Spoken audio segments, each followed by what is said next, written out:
Welcome back. Our guest today is a very experienced teacher and social worker, Syeda Zakia Ahsan.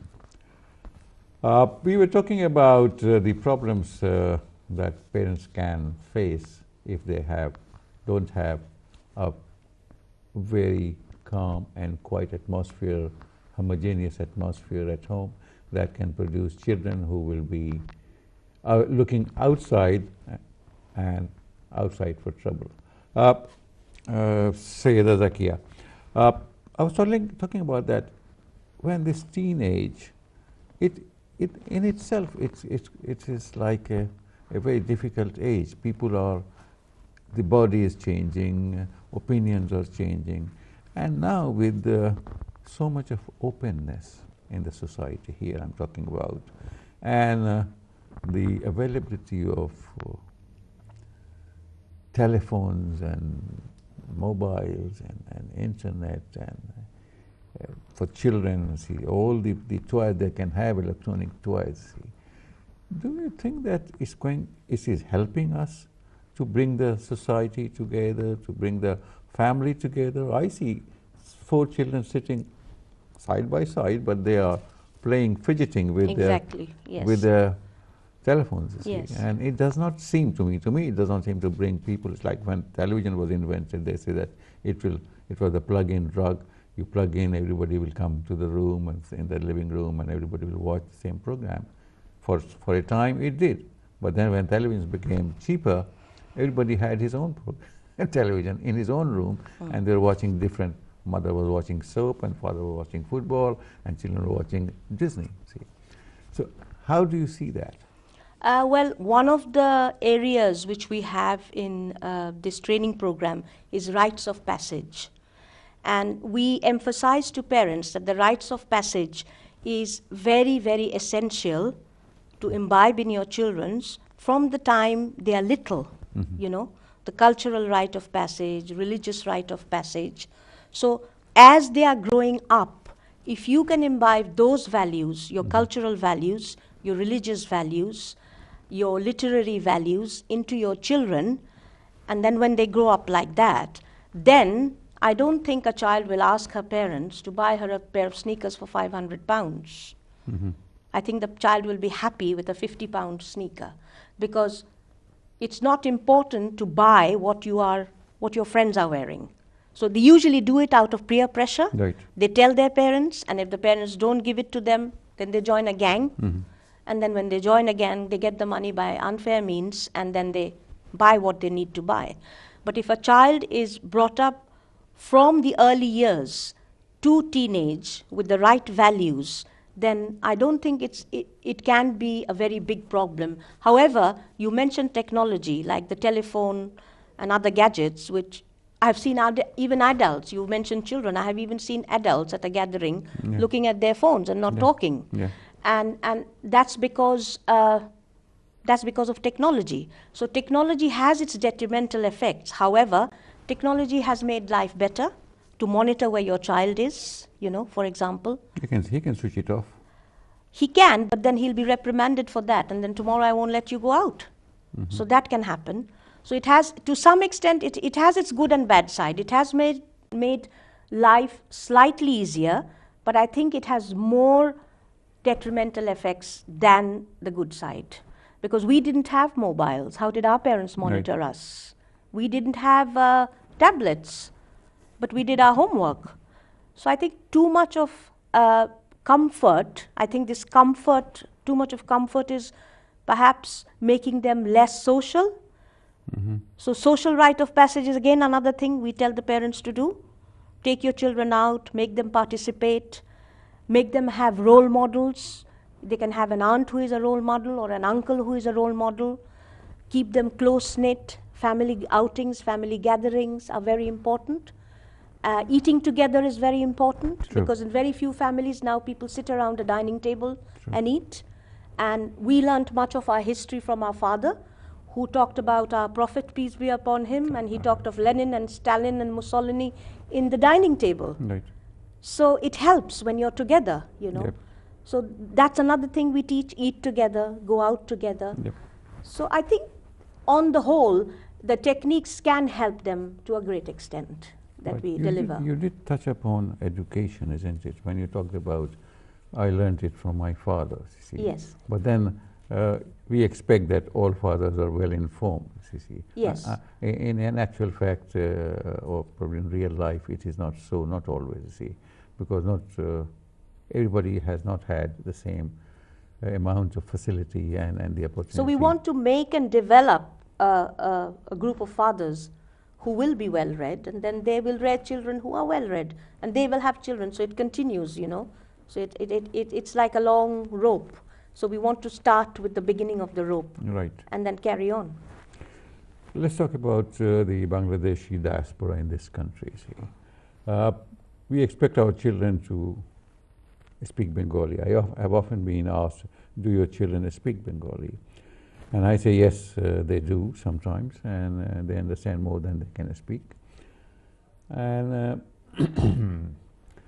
with every 10, 20 years, we get a set of new migrants, you see, coming from this or that.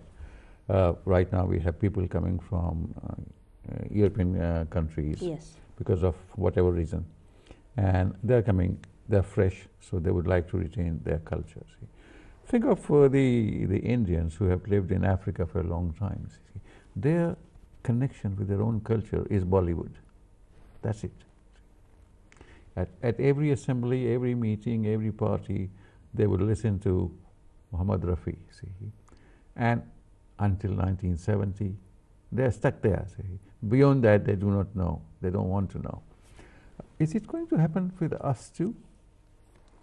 Well, it might, if you're not very careful, because I have seen a lot of Bengali children who refuse to speak in Bengali, but then I have also seen parents who are so wonderful. They, with their own efforts and contributions, they develop Bengali speaking after school clubs in different schools. Right. And their children are learning how to read and write Bengali. And I worked in a school where I celebrated Pohela Boishakh, and it was a beautiful program, and all done by parents, for parents, you know, and involving the entire school. Yes, involving the entire school, and 200 people came to attend that. So if you have this kind of feeling, if you can involve the mothers are they are conduits for this kind of development. So if you can get the mothers together and create awareness among them, and I think working with mothers, I have seen that a lot of mothers have this in them. They read stories from little Bengali storybooks to children at home. But not all parents, it's decreasing in number. So more awareness needs to be there regarding this. Otherwise, I think what you just mentioned might happen. They might just listen to Bollywood, and they might just forget everything. Here we shut the door, the front door of our house, and we are in Bangladesh, you see. And we open the front door, we step out, we are in a different country. We say, hello, how are you? Yes. Yes. So this, and I think that we are putting a lot of pressure on our children, see, because they've got to face the world. We are not going out that much, see. And when we go out, we meet our own age people, see, and we can talk to them in Bengali or English or whatever, see. We can talk about good old days and our relations, see. But when they go and meet their peers, see, their friends at a school, see, that's a different world completely, see. How to prepare them to face this world? Like I told you, values and cultural identities have to be imbibed in the children from the time they are growing up. Very slowly, very carefully, very smoothly, without being harsh, without being abusive, you know.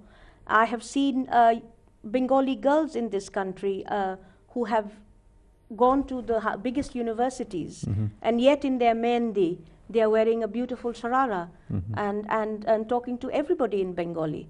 So why does this happen? It happens because their parents have imbibed those cultural values in them. Created that atmosphere in the house. Yes. So this awareness has to be brought about, you know. You have to be proud of who you are. You can learn all the good things from the British. It's most welcome.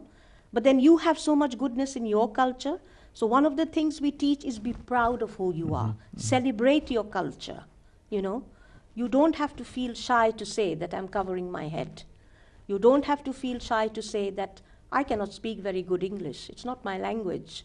I'm speaking, that's more than enough, you know. You don't know my language, do you? True. So this kind of pride, the right kind of pride has to be in us. And only then can we have these children remember who we are. Yeah, but then there are people who will say that you live in England, so you have to speak English. See. Speak English, but learn Bangla too. Yes, of course. Because I have lots of nieces and nephews born and brought up in this country. They all know Bengali. True. But they speak very good English as well, and they're doing very well in their professions. Good.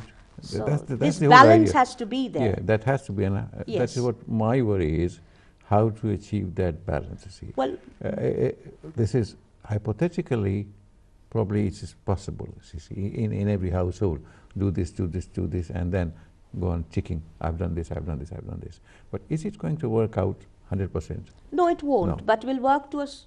A mother has a dual role. She has to be a friend. She has to be a resident psychologist. You know, she has to wear many hats. A cook.